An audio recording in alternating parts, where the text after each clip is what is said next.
What is going on, everybody? Welcome to another edition of Fly Like an Eagle podcast, episode number 4.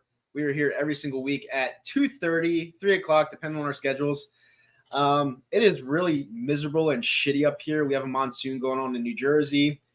It's unbearable. The drivers are reckless. It's the complete opposite of driving Miss Daisy, and I'm so happy to be off the road right now. Although my friend wants me to go to the Phillies game in this pouring down rain and wants me to get a cold, and I don't know, maybe I'll die later. Who knows?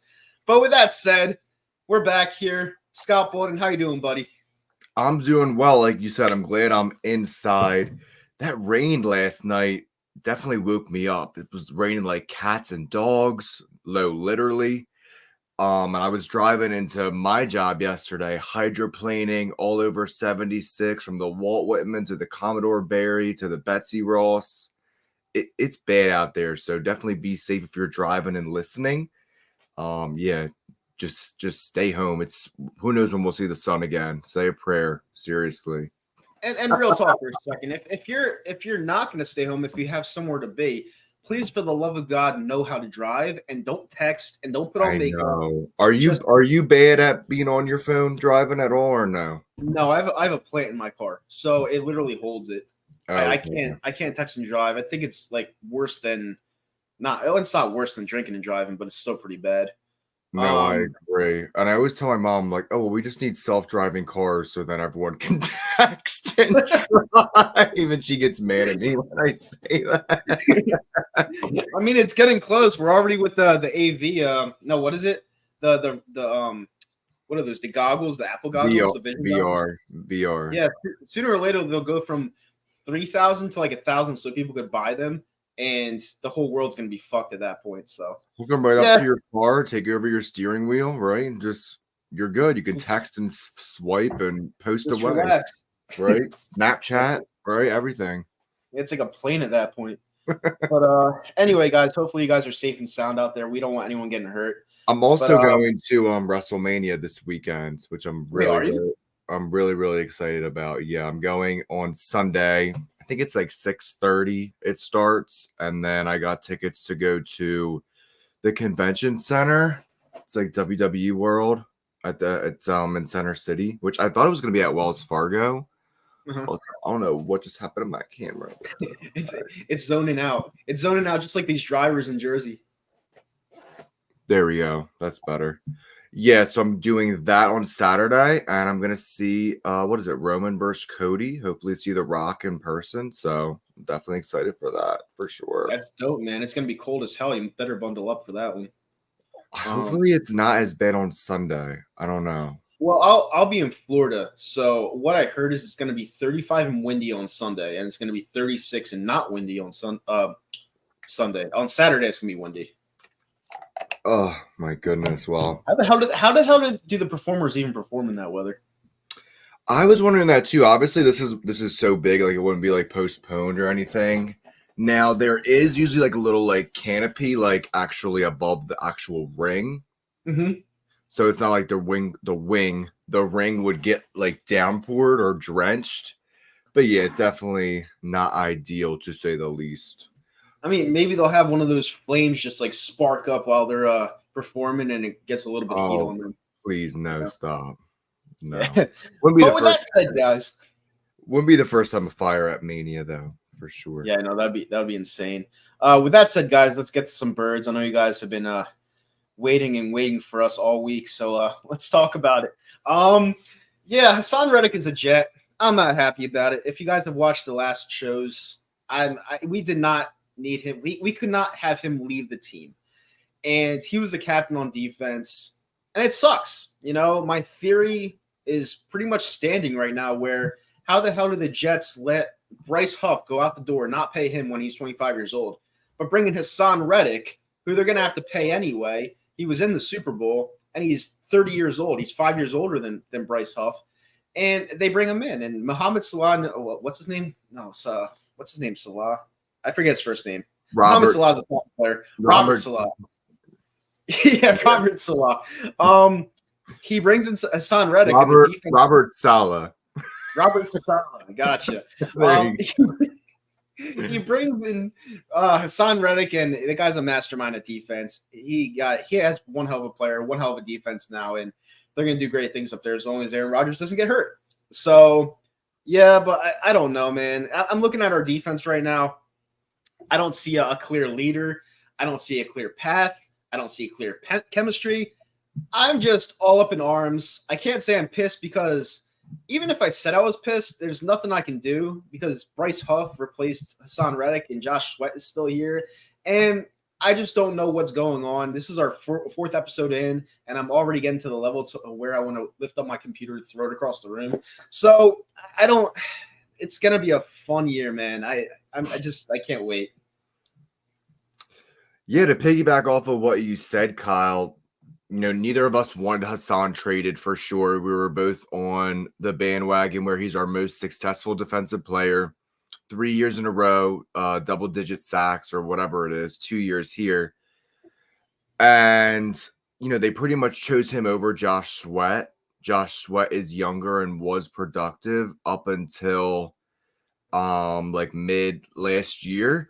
But Josh Sweat has never been the player that Hassan Reddick was. I mean, if you're gonna say that, you're just lying to yourself.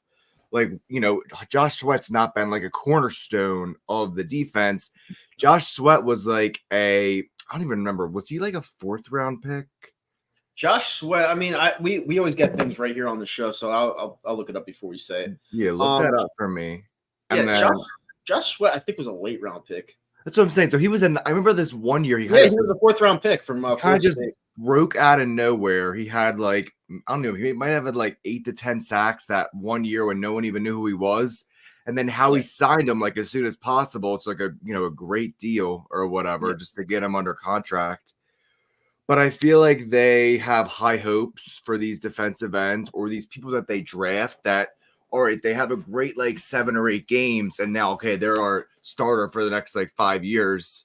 Yeah. But that's not always the case. So this is probably, obviously the most controversial move that Howie's made. Probably, I want to say I'd probably say in the past 3 years. Can you think of anything more controversial or unsure?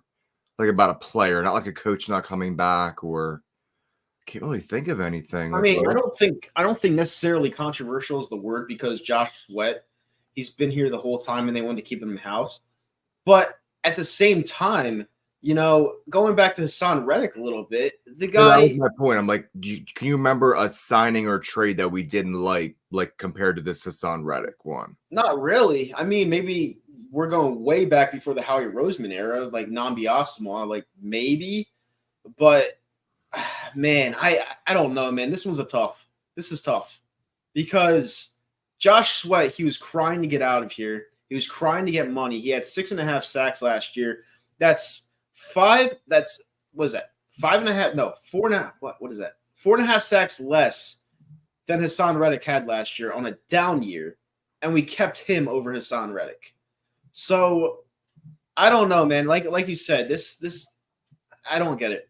I'm speechless. I really don't get it. And like I said, this year is going to be kind of different because we're really relying on offense a lot. It seems. Well, we were doing that last year too. That's how'd that work out for us, right? It didn't work out at all because our offense sputtered towards the end as well. So, I mean, hopefully the coaches know what they're doing. Hopefully the GM knows what he's doing. Hopefully the fucking owner knows what he's doing because I don't know what they're doing. So, I don't know. I'm just a fan. I'm looking in. I love the team.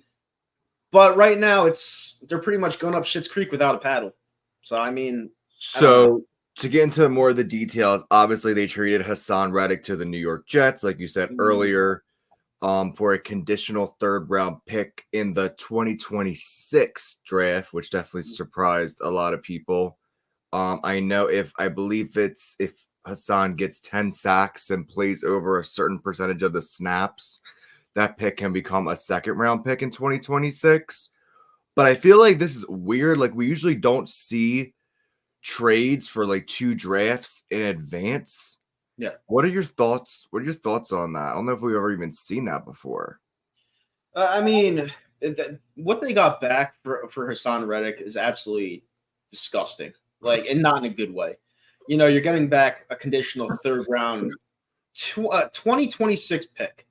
Like, what the hell is that going to do for us this There year? could be another pandemic. We could be dead. Who knows, right? Like, that's not going to do anything for us this year. Like, we just got rid of our best player on defense, and they replaced him with a rotational piece on the New York Jets. Like, the Jets, like, I'm not talking about a team that actually wins. I'm talking about the New York Jets. Now I know their defense is good last year. I understand that. But you're throwing all this money at this player, again, that they let walk right out the door. They weren't going to give him anything because they didn't think he was worth it. You have a bunch of defensive minds in that room, and they just let him walk out the door, and we're getting nothing in return for the guy we just let go. Like, it doesn't make any sense to me. And these guys get praised time in and time out by this fan base. Every single year, they get praised. Thank you for the Super Bowl, Howie. Thank you for Nick Foles. I understand all that. But these guys deserve no praise right now. They deserve to be on the hot seat, each and every one of them. Even Jeffrey Lurie, I wish he could get canned. Because none of what they have done in the last 2 weeks, other than Saquon Barkley, has made any sense. None of it has made sense. And if they didn't get Saquon Barkley, I would think this team would win 5 games next year. I'm being completely honest with you. Now, Wow. The That's fact that I said you like C.J. Gardner-Johnson, right? Yeah, they got C.J. Gardner-Johnson, but they should not have let him go in the first place. They knew they messed up on that almost immediately. They wanted him back. I didn't think they were going to get him back because he did so well in Detroit. But they're lucky that he came to his senses and came back to Philly, and they paid him a lot of money. They paid him money what he was looking for. So I don't like how they run the team. To me, it just seems like it's just dumb luck that they run into all the time. Like, they get really lucky with their moves to where they're not good moves, but they always seem to work out, and they always seem to become contenders, but they're not smart moves. It just seems like for some reason we get lucky. But if you really look at our track records and our histories and our drafts, this front office has been god-awful, but really lucky. With the Jalen Hurts signing the second-round pick, like, come on. Sometimes it's better to be lucky than good, right? Did you ever hear that But saying? It's like all the time. It's like drafting Jalen Hurts in the second round when you had Carson Wentz. You didn't get him any weapons. You didn't get him any offensive help whatsoever. Jalen Hurts comes here in his second year. You get him A.J. Brown right off the bat when you could have done it with Carson Wentz. It just doesn't. Wentz had Alshon Jeffrey. We got Alshon Jeffrey, and that was good because getting him from the Bears, I love that move from the get-go. I think that's the one move from like the last 10 years that I actually made sense and I actually loved. That and LeGarrette Blount. But those were moves that helped us win a Super Bowl. These moves that they're making, like, I love Saquon Barkley personally. Now, I'm going to be unbiased for a second. I love Saquon Barkley. You did pay a running back $15 million when, number one, a lot of people say that running back isn't necessarily the biggest spot in the NFL. The quarterback is obviously, but then you need dynamic wide receivers. You got a running back that is injury prone for $15 million. And I think he's going to do great things here. But again, if I'm being fair, if I'm being honest, you're dumping a lot of money into a player that is completely injury prone.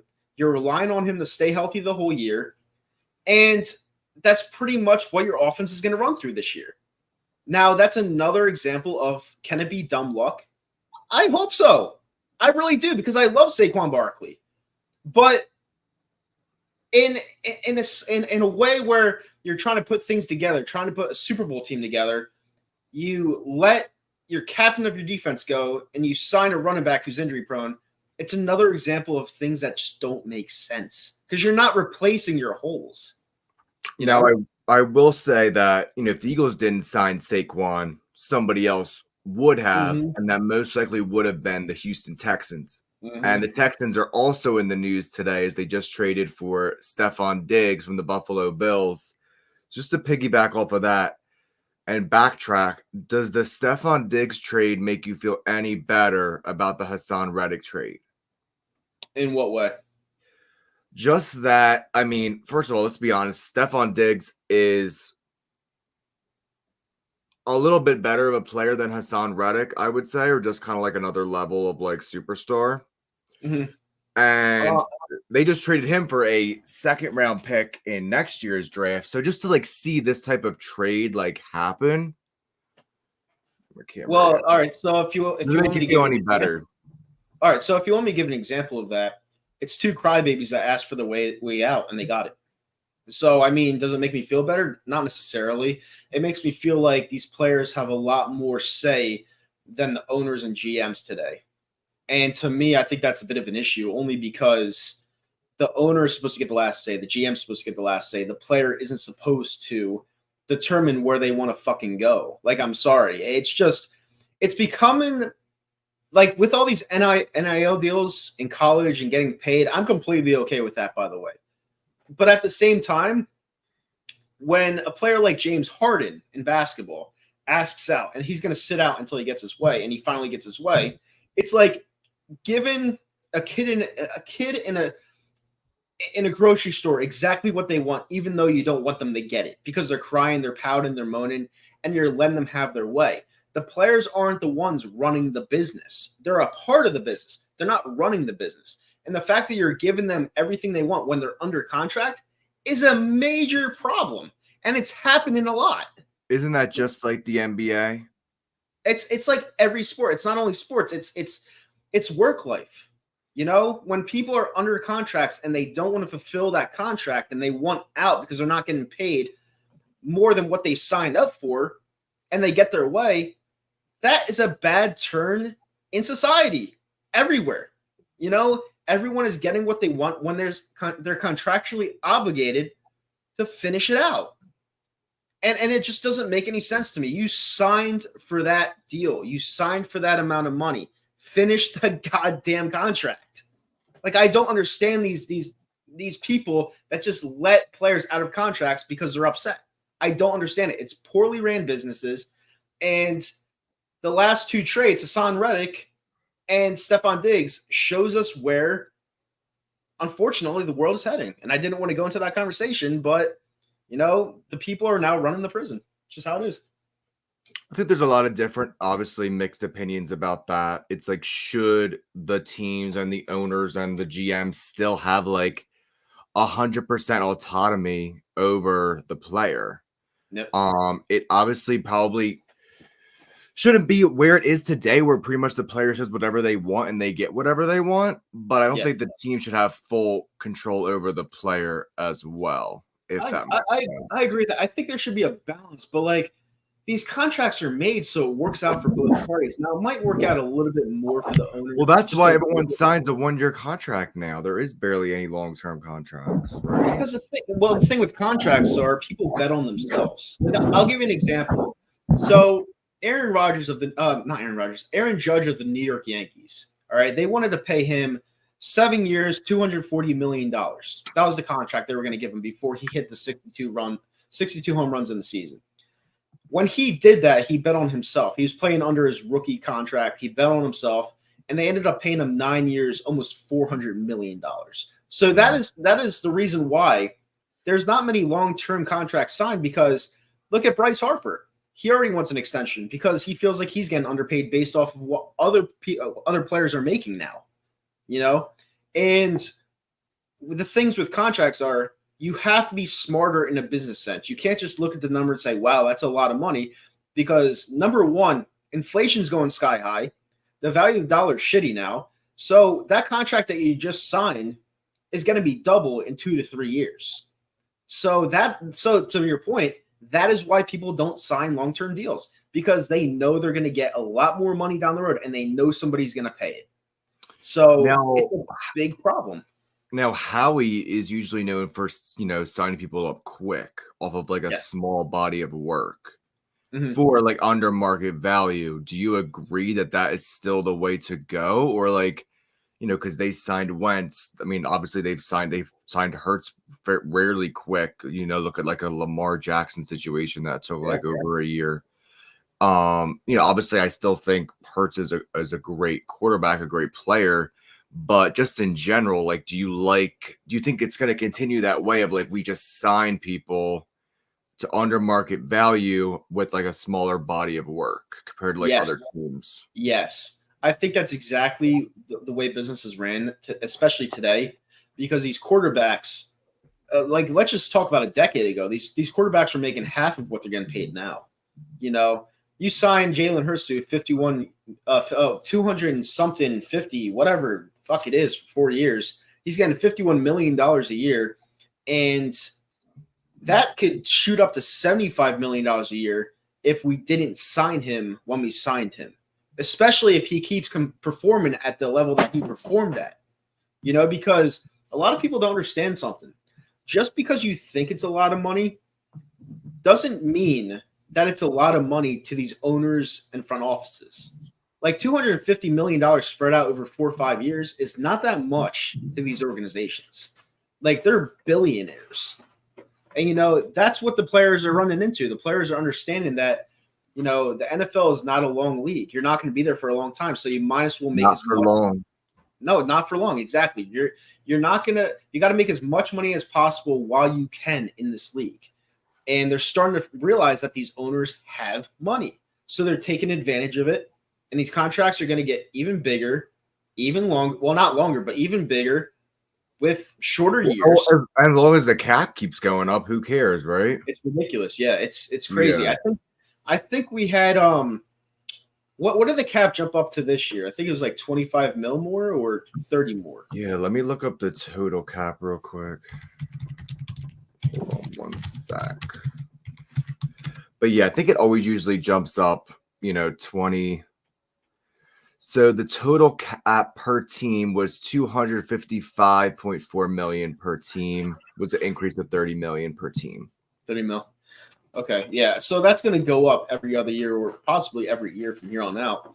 Yeah, they're saying 275 to 80 million for the 2025 season. Which is eventually going to water down the product a little bit because if you keep increasing the cap number, the teams that players want to go to, they're going to keep going there because they can afford them. And it was funny. This is an interesting topic we could get into because I was looking on the Stefon Diggs trades and the IG comments, and people are like, bruh, like, I'm done buying jerseys. Like, this is ridiculous. It's like, I've been done buying jerseys. Like, maybe you're a quarterback, but seriously, it's such like a fantasy football Madden trade league now with free agency and just trades in general that, yeah, like the players that are going to stay on an entire team for their whole careers, that might not even be a thing anymore in a couple of years. We might see the last of Cox and Jason Kelsey. Like, that might be it, right? Well, I mean, the only player right now, different sport, but the only player I see doing that right now is Joel Embiid from the Philadelphia 76ers. He's been there for 10 years, and I think he's going to finish out his career there, which is very rare. He's getting paid. They give him whatever the hell he wants. Like, because he's amazing. Give him $1 million, right? Yeah, because he's worth it. And you saw him when he was injured, you saw how bad the team was. So it's like, it's players like that are going to stay there the whole career because the organization actually wants you. You know, Saquon Barkley came but it used to be more than just one player too. Yeah. Oh, definitely. Yeah, like Saquon Barkley came to us because the Giants didn't want him anymore. And he came here probably despite them. You know, we gave him the same contract that they wanted to give him. He didn't want to sign there because they were giving him no help. And Saquon Barkley, I think that's the only jersey that I'm going to get from here on out because I wanted him here. You just cursed us. I know. Right? I mean, my last. So I'll give you a rundown of my jersey purchases, like the last couple. All right, so I got Jason Kelsey, absolute winner. Jalen Reagor from the 2020 NFL Draft. Oh my god! Yeah, Jalen Reagor. That's got to be at the bottom, right? Yeah, so I got to give you a bad one for every good one, I guess. Nick Foles, legendary. Never got actually, my buddy gifted me a Carson Wentz jersey. I actually left that at the stadium on accident during the Giants game. It was the pandemic game. I think you were there, actually. And I left it in the stadium by accident. I was never meant to have a Carson Wentz jersey. I have a Vic jersey. I have a Deshaun Jackson jersey, Westbrook jersey. I don't have many bad jerseys, but I haven't bought a jersey in a long time for that reason. I think, players leave, they come and go, and no one wants to be a real Philadelphia Eagle anymore. All right, I'll keep mine short. I'll just tell you my two best and then some of my worst. My best by far, I have a original Kelly Green, Reggie White, which I love.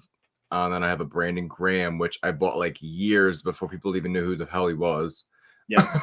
And then the worst, and I think I still have them. I have like Wentz in 3 different colors. I have like white, black, and midnight green. So you're definitely a part of that cult. Oh yeah, I was. It was a shame, right? Yeah. And then another weird one that I had like a Reggie Brown, like growing up. Reggie Brown is one of the more random Philadelphia Eagles of all time. I actually wanted a Joselio Hansen jersey at one point, but yeah, he kind of came and went.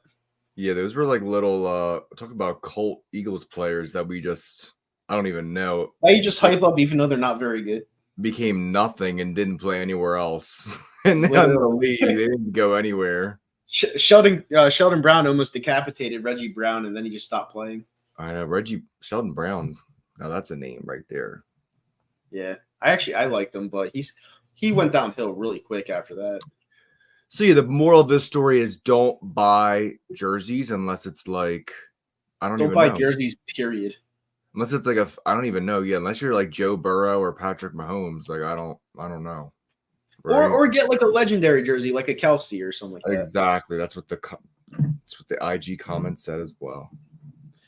Yeah. So Richie Loth said Reddick was my New Jersey, but then all the trade talks, Kelly Green, Randall, a Bennett jersey, and Malata jersey were. That sounds like a dicey. Besides the Randall Cunningham, I don't know about the rest. It's a little dicey, right? Michael Bennett, is that who he means? I'm not sure. Bennett. Wait, Bennett. Was that the guy from? I'm thinking Michael Bennett from Seattle, right? And then he went. Could have been either him or the guy from Chicago Bears. I don't know which one I'm thinking of. Yeah, I think it's. Came over. Yeah, either way, yeah, that's crazy. Yeah, Reddick. I actually did want a Reddick jersey, but I just knew that it was never going to come to fruition. Like, he was so good with us. Now, where do you think, going back to that, where do you think this actually came from? Was it just all of the money? Was it the bust? The bust. The bust with us. I'm lost. Who is it? Yeah, I bet the bust. Like, that's all you need to know is the bust. No one remembers him. Okay. Yeah, but because I'm confused. Yeah, so he's gonna look that up for you. Nitro, nice to see you back. Love your content. Thanks, Brent. We're gonna be here every single week, 2:30 or 3, depending on our schedule. So definitely come back. Derek Barnett, got you. Oh, Barnett, yeah, Derek Barnett. Okay. Yeah, I think that's who he means. Yeah. I mean, all right. Listen, Rich. You got drafted. That's another one that we like got conned into, right? Yeah, but Richie, listen to this for a second. This is the reason why I'm gonna say he's not a bust. All right, now listen to me carefully here. The reason why I'm going to say he's not a bust is because he did secure the fumble in the Super Bowl. You know, there's many players that could have just let that football hit them in the chest, have it bounce back to a Patriots player. They could have went down the field and won the game. So that's the only reason why I'm not going to call him a bust, because believe it or not, he did contribute to that Super Bowl, securing that fumble. So I can't call him a bust. I can't do it. He sacked Joe Flacco last year in the playoffs. Yeah, and with Houston, he's playing pretty well. So he had 2.5 sacks. I mean, more than he had here. So yeah, so I can't necessarily call him a bust. I can't do it because he helped us win a Super Bowl in a way as a rookie. He did. He had 5 sacks that year. Yeah. Yeah, I've pimped since he was drafted. Yeah, I mean, it's not. So it's not a bad jersey. It's not. So go back up to Reddick, like just to wrap up, and like, what do you think the main reason was for the trade? For like, did he want to leave? Was it just a money thing? Oh, yeah. The age? What was it? Oh yeah, he definitely wanted out. He didn't want anything to do with his front office anymore, and because you don't just get rid of someone like that for no reason. It's just simple as that. The guy was around here. He grew up here his whole life. He loved Philadelphia.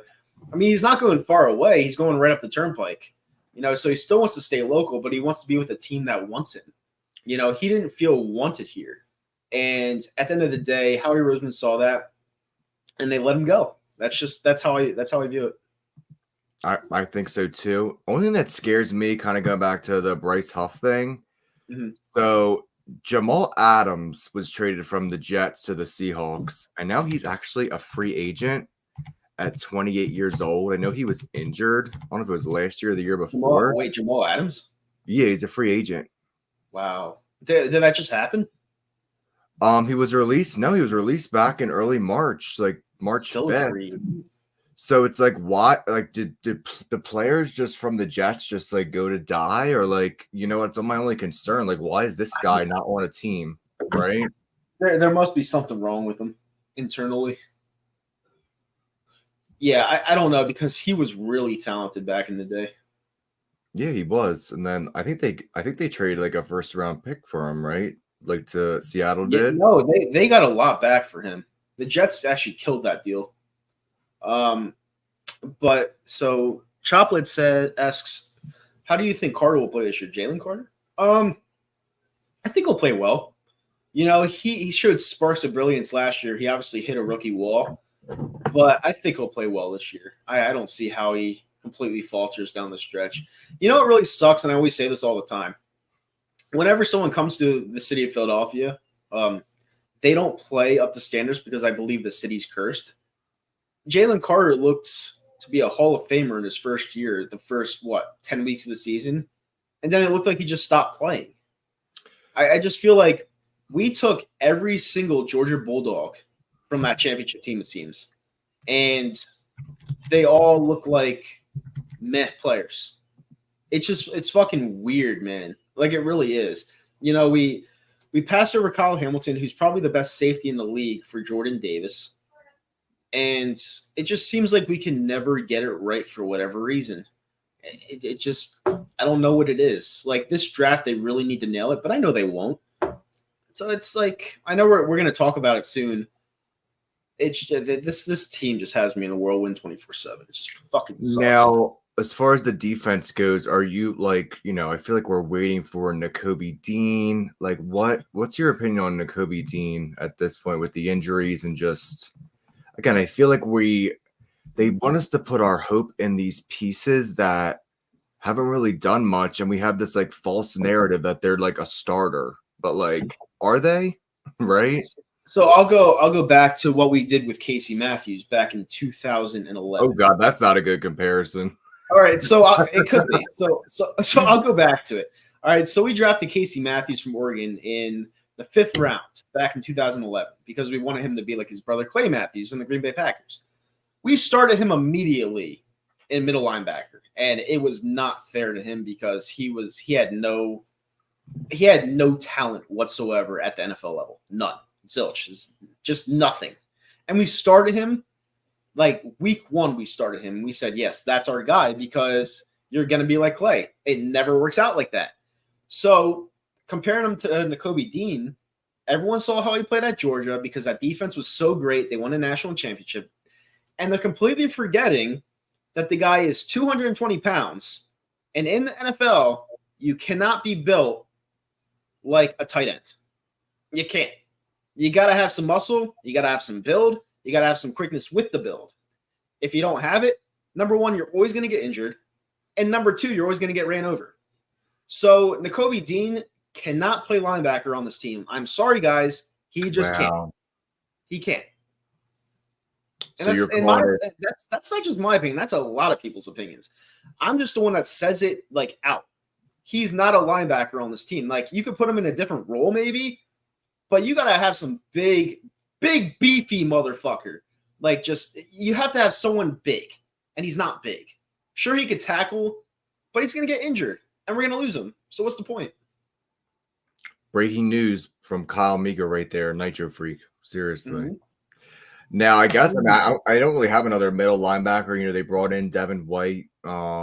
They signed that other guy, Zach Vaughn. I think that's how you say his name. But yeah, from it's interesting to see at linebacker. Transitioning to Reed Blankenship in the secondary of the defense, who yesterday was just signed to like a 1-year extension, basically. A little bit about Reed. He was an undrafted player. He came in for an injured CJ Gardner-Johnson in 2022 before Gardner returned for the playoffs, I believe. Was a full-time starter last year. I think he had like 3 picks, which led the team, but that's not really saying much. That's not a lot of interceptions to lead a team. No. But what are your thoughts on Reed Blankenship? Is he more of just like a rotational? Is he better as a backup? How do you like the signing, or just what are your thoughts of Reed Blankenship overall? I mean, again, it's a mess signing. He's okay. He's not great. He's not bad. He's just whatever. He's someone that we had to sign because again, we don't value safeties, we don't value linebackers, we don't value anything that you need in your secondary. Like we brought back a 32-year-old Darius Slay. We brought back 32-year-old Bradbury, like who, and he's going to play again at the cornerback position this year when he looked like that. They just don't value anyone of note in the secondary. They don't. And Reed Blankenship being a starter this year, it's not going to fly well. Like, I'm sorry. Like, looking at this defense this year, you're really like banking on the offense to score 35 points a game. Like, that's where you're banking. Say they get lucky in the secondary. If that's where you want to say where they just gamble and roll the dice and see where the chips fall, it's definitely the secondary. Because besides like Malcolm Jenkins, I can't really remember a long term, and now I guess you could say Slay. But yeah, they don't keep anyone in the secondary for a long time. I feel like Malcolm Jenkins had to become this like larger than life figure in the city and this fan favorite to really be here for a long time. No, Malcolm Jenkins still lives here. Yeah. So like he obviously loved the city. He worshipped the city, and that's what you want. But even with Darius Slay, is he a good player? Yeah, I'm going to be blind. I'm not going to call myself blind and say he's not good. He's very good. He used to be better. It's not that he used to be better. It's just like for every good play he makes and every good thing he does, he always shits on it with his egotistical mouth and opinions and just everything. It's just like you can't have that one perfect person in this city just do their job and just shut the fuck up. Like, I'm sorry. Like, it just annoys me. Yeah, I mean, that's your own personal opinion. I do like the confidence for a cornerback. I think that they have to be somewhat cocky or just, they have to think that they're the shit and they can just bounce back when they get beat. So that doesn't really bother me too much. I know the girlfriend on Twitter and him tweeting about everything under the sun, but I mean, that's just sports and social media today. But like, I agree with you. I feel like you could talk shit when it's warranted. Richard Sherman, one of my favorite non-Eagles of all time, one of the greatest cornerbacks I've ever seen. He talked the best shit talk I've ever seen. He always backed it, though. Slay, he would say, oh, I played well after Dallas kicked the shit out of us. He would say, yeah, but I played well. I don't want someone like that on my team. Like, I'm sorry, I don't. He's here for like 1 more year, 2 more years. Who even knows? I don't even know. Yeah, he's definitely getting older. I was just thinking back when he was a Lion. I just remember, especially when they played the Eagles, he would destroy us. I feel like he would always get he was good for like 1 pick a game when we would play them. But like even Deion Sanders, like everyone hates him, but he's one of the best cornerbacks ever, and he talks shit every single down. I love Deion. Yeah, he backed it up. Now, the only thing is, I'm sure you've heard that, he came out and said his son, another player, they're like, oh, we're not playing for him. And I was just talking about that. Like, it's turning into a player versus the front office Civil War type of mentality. Eli Manning did the same thing, so it's not like it's new, right? Yeah, I mean, Eli Manning just didn't want to go to San Diego. Like, he wanted to go somewhere else that wasn't San Diego because he didn't like how they were ran. What Deion said is, my kid's not going to go somewhere where it's cold. So that's a little different, in my opinion. Like, if I were to go to the NFL, I'd be happy with any team that drafted me. Like, I go to the shittiest team. I wouldn't care. I'd be like, all right, cool, let's go. Because they're giving you an opportunity to perform. Yeah, I mean, it might be a sense of entitlement, too. Obviously, the kid is, obviously taken care of. I mean, it's freaking Deion Sanders. But hey, I mean, more power to you. It really depends on the talent level that can really dictate that.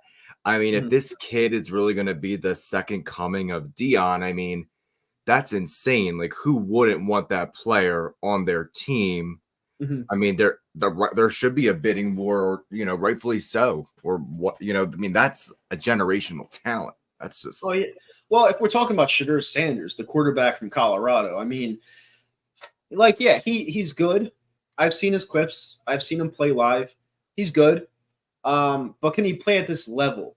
That's something that I'm not there to say that he can, and I'm not saying that he can't yet. What I'm saying is I want to see him play against some tough powerhouse defenses of college football, like the SEC, and then I'll judge. I don't want to see him play against the non-existent Pac-12 anymore. I don't want to see Yeah. him play against the Big And 12. he's only 22 years old. It's super young.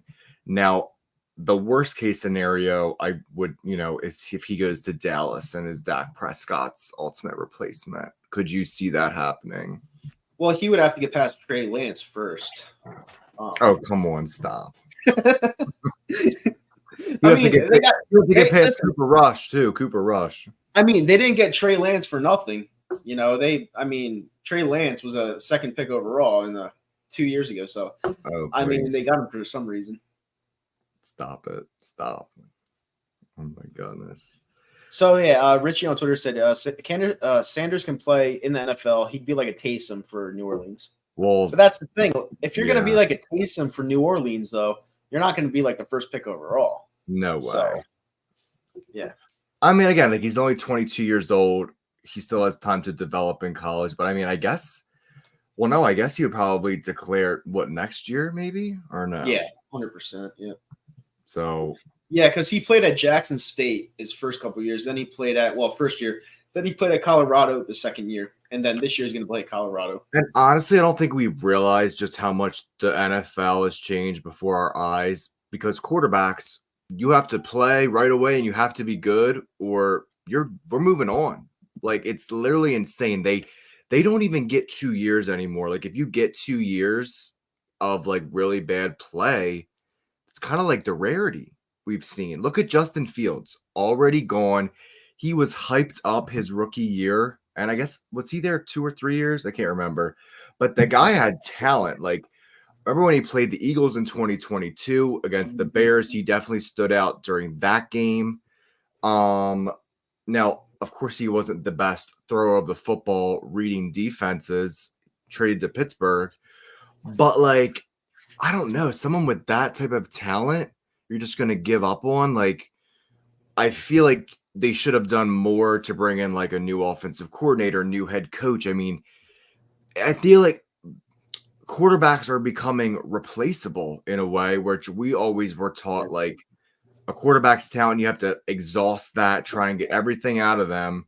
But now it's like, hey, we're moving on. We plan B, right? Yeah, I mean, like Justin Fields has a lot of talent with his legs, his arm. He was 40 touchdowns, 30 interceptions. So, I mean, I can see where you're coming from with that, but at the same time, I believe 40 touchdowns is a lot. It is, but he won only 10 games. I'm sorry, is that his whole career? Yeah. Oh, okay, that's not that much because I think he was there for 3 years. My bad. Yeah, so but just like, what are your feelings on the overall like mindset of like, NFL teams just move, like you said, not for long, but especially with quarterbacks in the early picks in the first round. They used to get like at least 4 to 5 years to prove themselves. Now, if they get 2, that's rare. Well, Justin Fields is a good example because me and you both realize that he does have talent, but you got to look at this. In the time that he spent with Chicago, he was there for 3 seasons. He was 10-38. The Bears are terrible. Yep.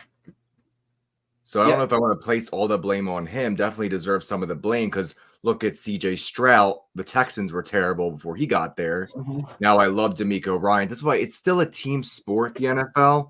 We're saying that the players have more say and power than ever, especially at the quarterback position. Yeah. But I do think there's something to be said where these quarterbacks do go to the Bears, who have never had a good quarterback, like in their whole history of their franchise. Hell, they went Super Bowl with Rex Grossman, and they had Jay Cutler for years. So I feel like these quarterbacks that go to these, historically bad offensive teams, I mean, is it the quarterback? We'll see. If he gets a chance in Pittsburgh, I do think Russell Wilson will be the starter. But 100%. I mean, like I said, the NFL is changing right before our very eyes. No more really long-term contracts. You have to be good now, like right out of college, because the game has adapted to being more compatible with a college system right away. So there really is no more like excuse, I guess you could say, to Yeah. not perform well. But it's like something we've never seen before, and it's just going to keep happening. Because So. the talent level is astronomical. These kids get the special type of coaching, special type of needs that they need at a young age because the parents have money. They just throw money at the coaches, and the coaching is better. The coaches are better than ever. The leagues are better than ever. They go to the best schools, even for high school. They're coached up well, and they know more at 22 than, let's just say, someone, I don't know. Let's just say someone like Carson Wentz knows at 31. They know more than he did at 21, 22 that he does at 31. It's just ridiculous. Yeah, and look at Wentz. He just got signed to the Chiefs, right? Mm-hmm. Mm-hmm. So it's almost like, why not take the backup money? I mean, you're still getting paid millions. He already got his big $100 million deal from the Eagles. It's a pretty sweet gig, right? Yeah, I mean, probably get another ring now too. Hell, I mean, yeah, probably. He'll probably be playing week 16, week 17 when the Chiefs have everything locked up. Seriously, another ring playing on the bench. How about that? My God, right? Seriously. Nick Foles, it's my dude. Another example with the quarterbacks is like Sam Howell. He got traded right away to Seattle. Obviously, he was nothing to ride home about. He wasn't like a top round pick or anything. But the point is, these teams are not afraid to move off of a quarterback. Like, they will get rid of a quarterback. Yeah, the Washington has a top round pick, but they are not afraid to get rid of a quarterback and not really have another one on the roster for the time being, which is, I feel like that was like unheard of before. It's like, we don't have a quarterback, like we're screwed. We need to make sure we have one before we get rid of one. Like, do you agree that mentality is changing? A little bit, because like I said, the quarterbacks, it just seems like there's a ton of quarterbacks that have the talent that a majority of quarterbacks in the last 10 years didn't. You see these quarterbacks coming out of college that are coming out of the 4th and 5th round, and they're probably second rounders maybe 10 years ago. It's just the amount of talent coming out of these colleges is great to the point to where, like you were saying, quarterbacks don't last long anymore, because once they're shown to have flaws after 2 to 3 years of teams scouting them and knowing exactly what they're going to do, they're going to go to someone else, because it's like a never-ending cycle. Teams always want to have the best thing. They want to have that new toy. Look at Zach Wilson and Aaron Rodgers, right? Right. Like, someone like an Aaron Rodgers is a stud. Like, you're never going to find someone like him. Someone like a Patrick Mahomes is a stud. You're never going to find someone like him. Josh Allen, I mean, I think he's starting to get figured out just a little bit. We'll see. Still a great player, though. Still a great player. Jalen Hurts, I don't like to bash my own players, but he was great in 2022. Last year, he kind of regressed towards the end of the year. He didn't use his legs that much. Look at Daniel Jones. Daniel Jones is still going to be starting for the Giants. Like, that's another one where it's like, whoo, right? Yep. Seriously. It's like, because they were stupid. That's different. But I guess another big point to that is like Aaron Rodgers. Like, if this was 10 years ago, he would have been a Packer for life. And he almost was. But these quarterbacks, they would never change teams. No. You know what I mean? If you're like a top 5 quarterback, you're on that team for life. Now there's the possibility, Aaron Rodgers wanted out of Green Bay. There was differences. Like, all right, I'll go to another team. Like, so why stick with Zach Wilson, who can't do anything? Like, Zach Wilson is probably one of the worst, probably one of the biggest busts we've seen in a while. I mean, obviously there's tons to name, but like, why stick with Zach Wilson when you can get Aaron Rodgers? It's a no-brainer. Oh, yeah, absolutely. Well, the Green Bay Packers were ready to move on from Rodgers anyway, because they had Jordan Love. You want to talk about a franchise that had 3 straight franchise quarterbacks? Like, there's some franchises that can't get one, and they have 3 straight: Jordan Love, Rodgers, and Favre. It's crazy. And Jordan Love just won a playoff game. You can't even say that for how many franchises with these quarterbacks that have been there for years, right? Yeah, I mean, he might start for me for fantasy next year. Who knows? You liked him in fantasy this year, too. I feel like whenever I started him, he kind of shit the bed, but that was early in the season. Mm-hmm. What do you think? That's Sorry, something go I'll ahead. also add. That's something I'll also add to the podcast during the season. Like if you guys play fantasy, I'll give you guys some pointers because I'm a fantasy addict. Like I love that Yeah, shit. for sure.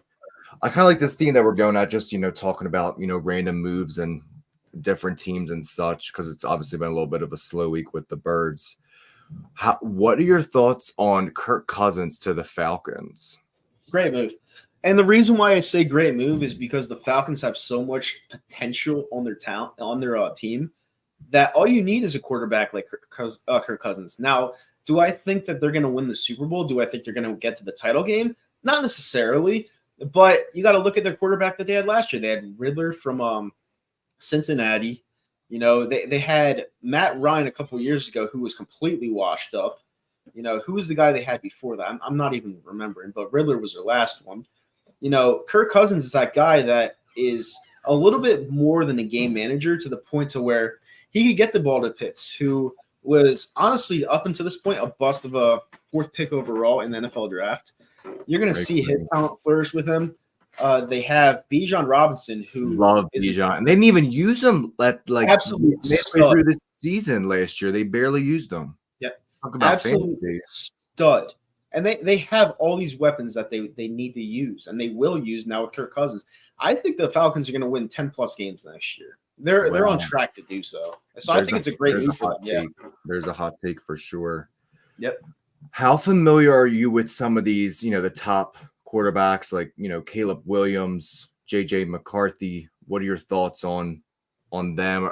I see a lot of JJ McCarthy to Minnesota. Obviously, everyone's assuming Caleb Williams to the Bears. And then you also have Jaden Daniels as well. So here's the thing.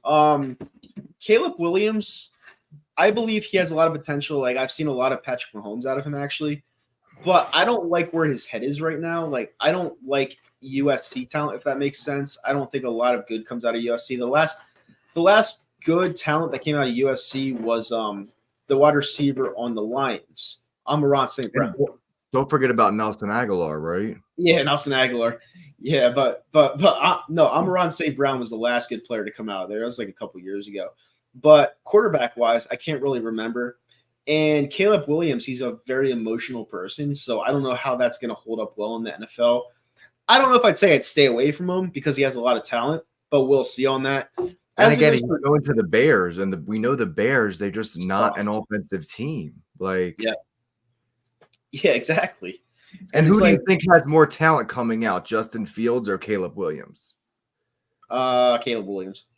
But I think it's closer than people think. Do you not think so? No. I mean, the thing is, Caleb Williams, he made some dynamic throws last year that I've only seen from Patrick Mahomes. So, I mean, he has all the potential right there. Justin Fields, he's an Ohio State quarterback.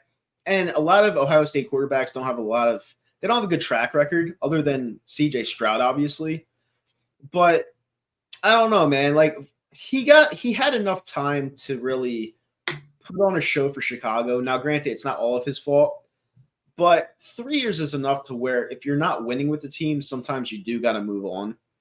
And it's one of those things where they have 3 years. Now they get one season, not three. Yeah. They get one.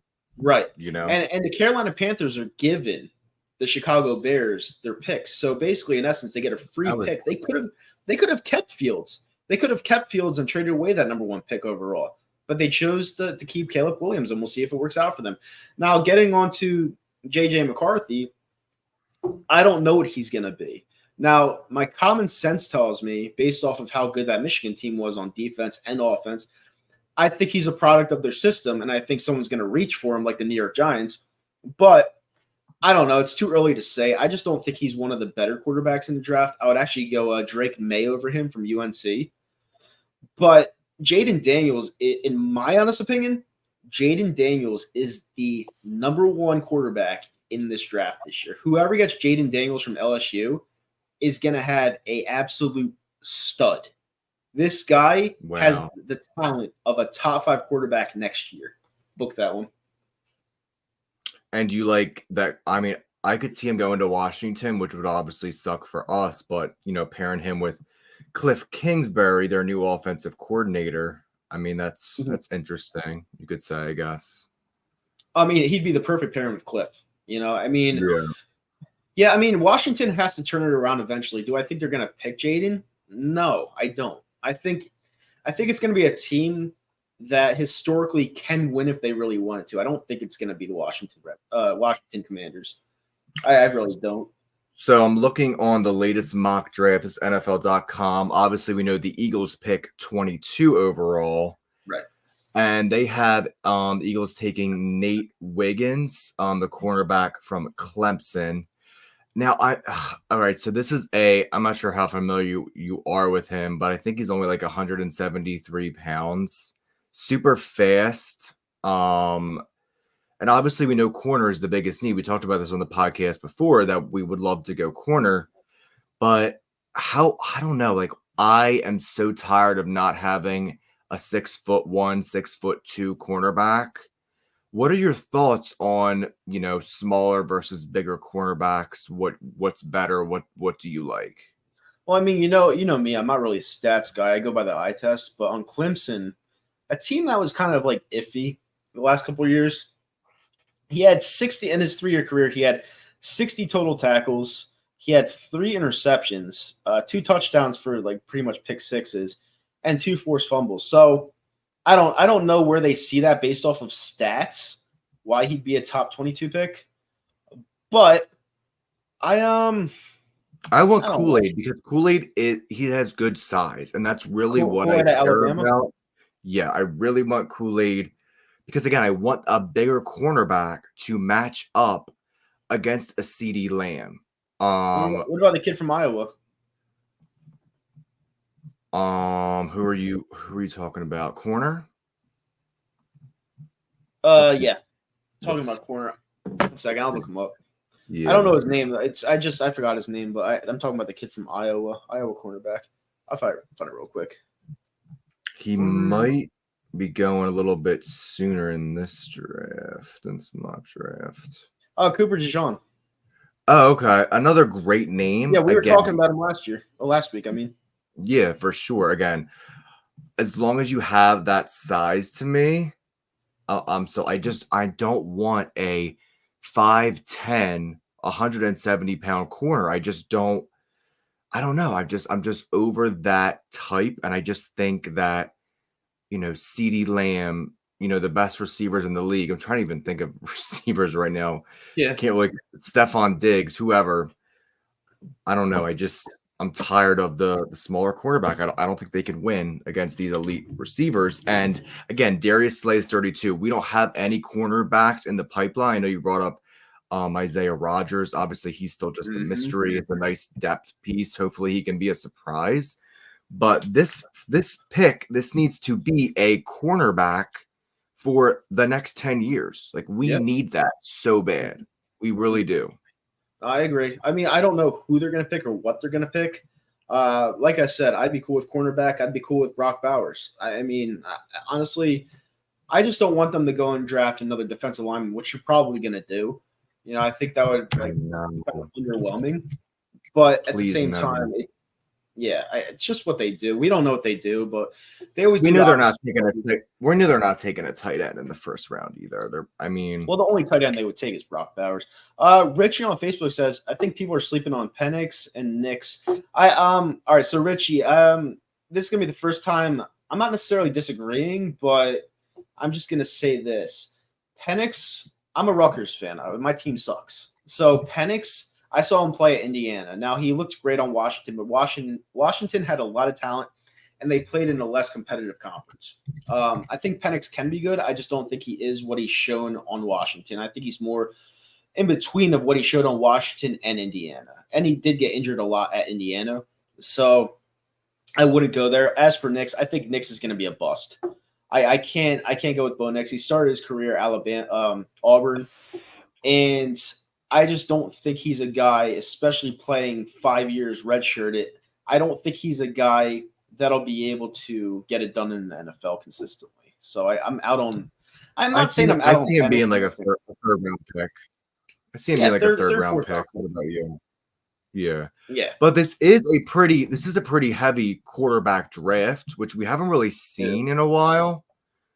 which is exciting for sure. There's definitely a lot of good quarterback talent and good names for sure. Yeah. I also know this draft is going to be big for offensive linemen. Obviously, not the sexiest thing, and we know the Eagles will be taking some of them for sure. Let's just hope it's not in the first round, right? Unless there's a prodigy. Unless there's someone that could really bring us over. Then I would be okay. Like we said, you're not supposed to draft for need, but in this case, corner is just such a glaring need because of the James Bradbury deal. And again, Slay is probably not going to be here. I can't imagine Slay being here next year. Can you? No, and I hope he's gone. So what do you do?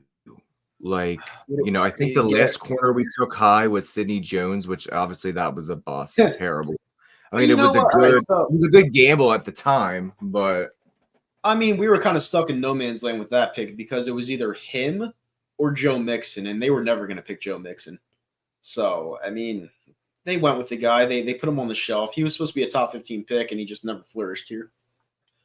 Could have Christian McCaffrey, right? Or no, was he picked before? No, he was picked 8th overall. I know you wanted him badly. I did, and that would have been a really good feather in my cap because I would have never imagined that he would be the best running back in the league. Yeah. Like he's guaranteed. He's almost guaranteed 2 touchdowns a game. It's crazy. Yeah, that's the one where you should have a medal for that one. That was a good call by you. I remember I didn't want him because I thought we had more needs, but he's great. He's an absolute beast. I mean, and especially because he was injured in Carolina. He didn't even play. I think it's just because of the injuries, but I mean, he doesn't have that much tread on the tires. And that's what also gives me faith for Saquon. Yes, he's been hurt, but we know, like, look at the DeMarco Murray. There's a tons of even Derrick Henry at this point. These people have been running to the ground, and running backs. I mean, it's just logistics. If you give them however many carries a year, and they're your bell cow and your entire offense, they're going to have shorter careers. Yeah, correct. No, I agree. I think Saquon, a lot of people that are mad at Saquon, well, the sign-in and how much money we're giving to him are going to be in for a little treat. The guy is an absolute beast. We're not even giving him that much money. We're really not yet. It's a lot for a running back in today's NFL, but it's not like. But we're paying him for what he is. It's like it's not like we wanted to pay Swift and like keep Swift here. Swift doesn't touch Saquon Barkley. Like Swift was a good piece, but Saquon Barkley can literally do it all when he's healthy. And if he stays healthy here, I'll give you a hot take. I know a lot of reporters don't like to give hot takes because they don't want to ever be wrong.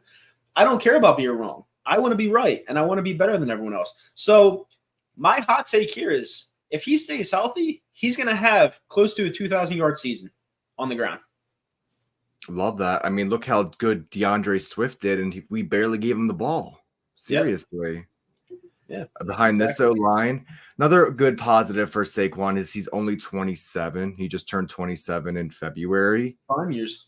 I mean, even if we get 2 great years out of him, I mean, sign me up, right? He's a great potentially. I mean, generational talent. I mean, it's just hard to say because he was on a Giants have been bad for so long. We talk about it every fucking week. Terrible for the past 10 years. So it's hard to see, kind of just like Justin Fields and the Bears. I'm excited to see these players on good teams. You know what I mean? And see how the people around them. Like it got me giddy, man. It got me excited when I saw Saquon come to the Eagles because I know the offensive line that we have. Now, granted, we did subtract Jason Kelce, but I feel like Cam Jurgens, that was handpicked by Kelce, can do just as good a job, maybe a little less because Kelce's a beast. But if he could do just a little bit of what Kelce did, Saquon's going to have a field day behind that offensive line. And I'm really happy and I'm really excited to see how that works out. The defense has me underwhelmed a little bit. But like we said, we'll see what we do in the NFL draft. The NFL draft's this month, and I can't freaking wait for it. I'm going to have a hot take, which is just kind of so random, but obviously there's been a lot of rumors that Kelce will end up in the booth Thursday Night Football on Amazon, which I can definitely see that happening. I don't like it. Now, the only thing with the Kelsey brothers, obviously, they've reached a huge level of fame. They can pretty much do whatever they want. They have the hand pickings, movies, any type of sponsorship deal, basically whatever. Yep. But I really think Kelsey could be. He's only 36 years old, so this could be years down the line. But I could see him being the Eagles' head coach one day. One day. Yeah, I mean, if Nick Sirianni could be the head coach, why not Kelsey, right? that's a great point, right? Yeah, I mean, I don't really like the whole Thursday night football thing. I think he's too goofy to be a consistent commentator. No, he actually had a tryout. He had a tryout last year, and he was pretty They good. liked him.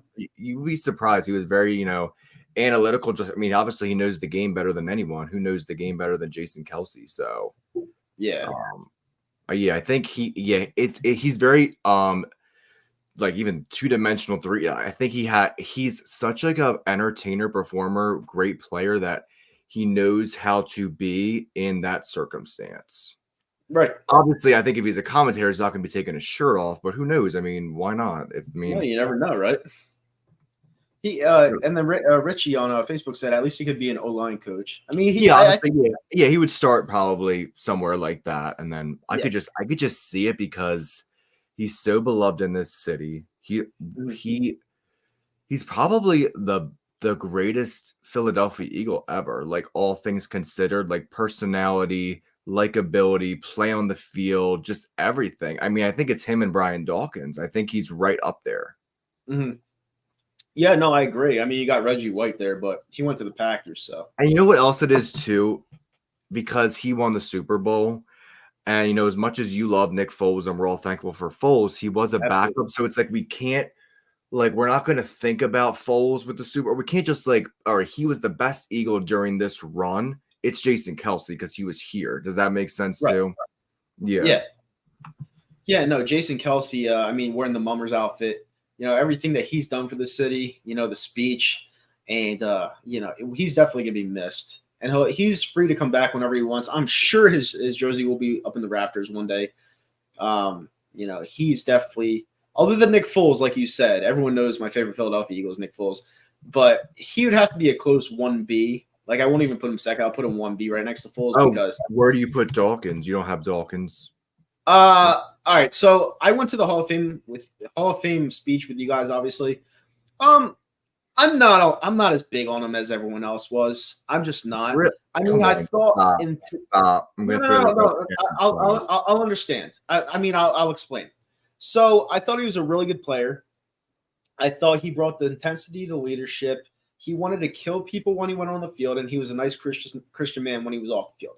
I get it. I get the whole Weapon X thing. I loved it. I absolutely loved B-Dog. But when I'm ranking my favorite players of all time, I kind of compare that era to this era. Like, would he thrive in this era? And I don't think so.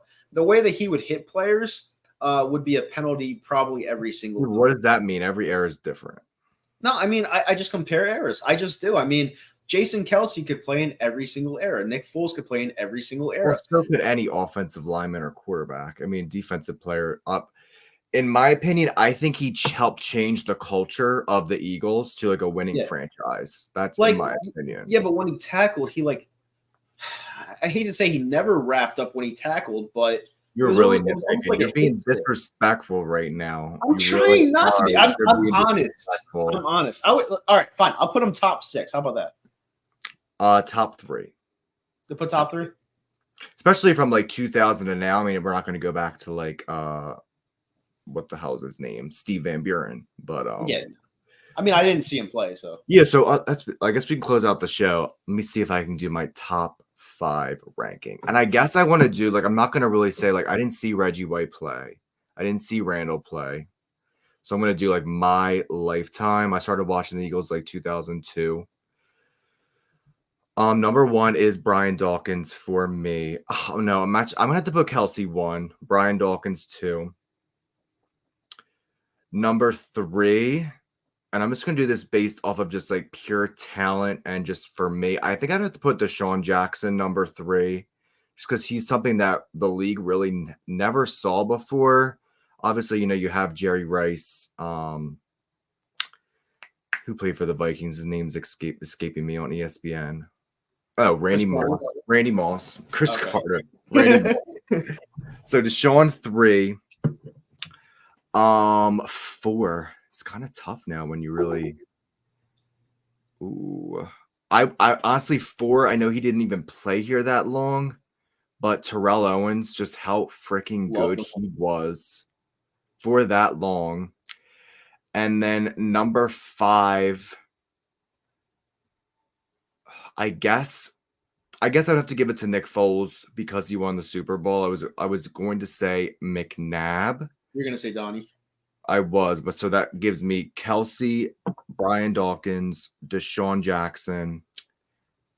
I already forgot who was my 4. You said Terrell Owens. Terrell Owens and Nick Foles. What do you have for yours? So number one is Nick Foles. Number 1B is Jason Kelsey. Number 2. So you're gonna have 6 then. I guess, yeah. Well, I did say top 6, so Brian Dawkins is gonna fall in that 6. Number 2, I would have to say. Fuck. This is tough because number 2 is a tough one. Number 2 for me personally, it's gonna be really random. Brian Westbrook. I loved watching him play. I thought he was a baller. And it just seemed like every single time we needed a big play, we relied on him, and he always got it. Number 3, I'm going to go – I don't know why I'm doing this, but I'm doing it. I'm going to go Deshaun Jackson.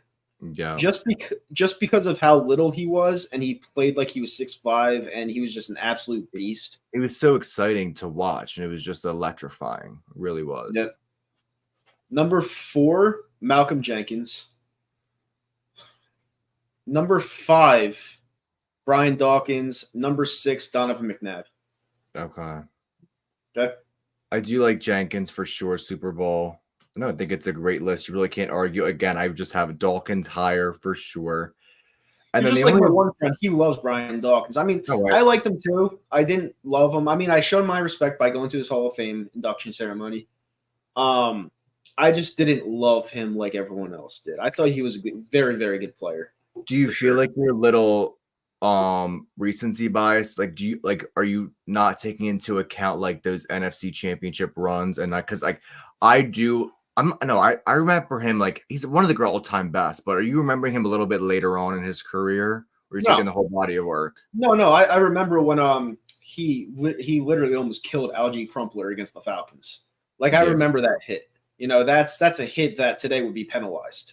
That's why I'm like looking at him. I'm like those violent hits that he put on, like the suplex. You could say that for 1,000 defensive players from that era. Yeah, but like he did a suplex against the guy from Washington. Like you don't think he wouldn't have got suspended from that today? Like, come on. Yeah, for sure, but it's just a different league. I mean, like I'm not going to say they would be as good or not as good, but we don't know. It's a mystery. Like we have to give them a chance to adapt. I mean, great player is a great player in my Ryan Matthews. So that's a good point because I was going to bring up neither of us said LaShawn McCoy.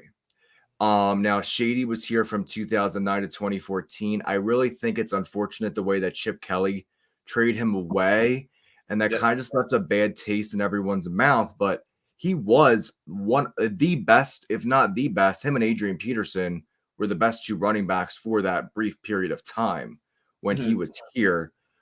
What makes you put like Westbrook, like, you know, neither of us said McCoy. So what's your determining thing there that you choose Westbrook over Shady? So Andy used to love throwing the ball with Donovan McNabb more than giving it to Westbrook. I think if Westbrook were in LaShawn McCoy's shoes and got used as much as LaShawn McCoy did, I feel like Brian Westbrook would be viewed by many Eagles fans as possibly the best running back of all time in Philadelphia Eagle history. Not Steve Van Buren, but like in the modern. I feel like Westbrook's skill was out of this world. You know, the fact that he would do the somersault over the offensive line and the goal line, I just feel like he had skill that people don't really look at because he wasn't used as much as they used Shady. I thought Shady was very good. I'm not taking anything away from him, but top 5, no. I feel like there were some times where he would juke backwards and he'd run backwards a lot, and it was really unnecessary. And plus, the way that he got traded out, if you're granted, it wasn't his fault. But to me, when he got traded, it kind of ended it for me when it came to his likability. Because what do you mean? You're agreeing with Chip? He definitely shouldn't have been traded. I'm not agreeing with Chip. All I'm saying is, like, when you're a Philadelphia Eagle, you're liked by me. You just are. Besides Darius Slay, I think he's a scumbag. But I mean, if you're a Philadelphia Eagle, you're liked by me. And I liked Shady. I was there 2011 against the Jets when he passed the record for touchdowns in a single season. And that was our 8-8 season with the Dream Team. So there were moments that I liked him. The snow game. Yeah, and I was going to say that I feel like, these players that in that short period of time, people love that offense with Vic. And Vic was only the starter for like a year or two, healthy. Yep. But, the Deshaun Jackson punt return, the snow game with McCoy, like we will always remember those games. Mm-hmm. And in a way, they're a lot more memorable than the 2017 season. Like now, obviously the season overall and the NFC Championship game, we were both at that Falcons playoff game, which was insane with that fourth and goal stop. It was amazing. Actually, I think I told you the story. Some random kid jumped in my arms. I swung him around in the fucking nosebleeds. It was just magical. 15-10. But for me, I'm going to think of the snow game and the punt return more than a lot of those 2017 games. Obviously, Super Bowl #1. And we can do this for another show, like rank our top 5 games. I think that would be cool. But you agree that, even though it wasn't the most successful seasons, those games are going to stand this test of time, those memories, those moments. Absolutely. I mean, I know you weren't there for the NFC Championship game, but that to this day, that is my favorite game of all time. The NFC Championship game in 2018. And it's just memories like that you can't get back because the team's in a completely different state now. But I don't want to end this show on a negative topic, so we'll end it there. With that said, I really hope that you guys enjoyed this episode. This flew by for me. I loved. This is probably our best show yet, hands down. And it's just going to get better every single week. Hopefully you guys enjoyed it. Hopefully you guys tune in every single week. We're here for you guys year round. It's not just a seasonal podcast. We love the birds, and we know you guys too. So like I said, hopefully you guys enjoyed it. Hopefully you guys come back next week. And for the NFL draft, we'll have a great show. I know I will. I don't know if he'll be on, but he'll stop in every now and then and update picks or whatever. And yeah, for sure. I could definitely make something work for that. Absolutely. And I can't wait to see where this journey goes with everybody, especially the people watching. And as Eagles fans, we're always hopelessly optimistic but expect the worst. Yep. Especially after last year, because that collapse was terrible. And it was awful. They're still trying to cover it up, but it was the worst collapse in NFL history. So I'm kind of it's awful. I'm kind of nervous how they can come back from that, but time will tell. Obviously, maybe on next week I'll have a little review of WrestleMania, just tell you about my experience because I'm super excited. My first WrestleMania in Philly. And yeah, we're going to get back after it next week. Draft is coming up. Eagles, again, they never stop. They keep rolling. So yeah, hopefully you get to see that Cody Rhodes win up close and personal. That'd be cool. But we'll see. We'll see. Yeah. But all right, guys, we're going to get out of here. I'm going to try to go to this Phillies game. My friend wants me to go badly. He wants me to get sick. So good luck. I'm going to get out of here, and we will see you guys next week. Go Birds. See you later, guys.